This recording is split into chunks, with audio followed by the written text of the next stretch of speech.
काल या एका साईनमुळे अँब्युलन्स मध्ये झोपलेल्या एका रुग्णाचा जीव वाचलेला आहे। मित्रांनो, आपण गाडी तर सगळेच जण चालवतात, परंतु रस्त्याच्या कडेला असलेल्या या साईनचं मिनिंग न समजल्यामुळे खूप मोठे मोठे अपघात होऊ शकतात।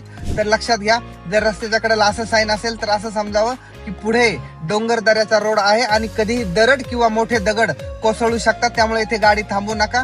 अशा प्रकारचं साईन जर असेल तर असं समजावं की पुढे घसरडा रस्ता आहे। रस्त्यावर अशा प्रकारचे सिम्बॉल असेल तर असं समजावं पुढे जंगली जनावरे आहेत किंवा पुढे लूटमारीची घटना होऊ शकते, त्यामुळे येथे गाडी थांबवू नका। रस्त्याच्या कडेला असलेल्या बोर्डवर जर 20, 30, 40 असं लिहिलेलं असेल तर असं समजावं की मॅक्झिमम या स्पीड पेक्षा तुम्हाला गाडी जास्त स्पीडने चालवता येणार नाही। बोर्डवर जर असं साईन असेल तर असं समजावं की पुढे रस्ता अरुंद सुरू होणार आहे। असं साईन असेल तर पुढे रुंद रस्ता सुरू होणार आहे, असा त्याचा अर्थ आहे।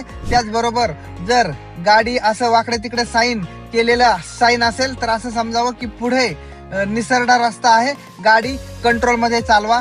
हे अशा पद्धतीचं साईन असेल तर याचा अर्थ असा नाही की तुम्ही डान्स करायचा आहे, याचा अर्थ असा आहे की पुढं रस्ता एवढा ओबड आहे की तुम्ही ऑटोमॅटिक डान्स करायला लागाल। मित्रांनो, गाडी तर सगळेच जण चालवतात, परंतु या साईनचं महत्व बऱ्याच जणांना माहित नसतं, त्यामुळे हा महत्वाचा व्हिडिओ तुमच्या सगळ्या मित्रांना शेअर करा व असेच महत्वाचे व्हिडिओ इथून पुढेही पाहण्यासाठी लगेच सबस्क्राईब करा।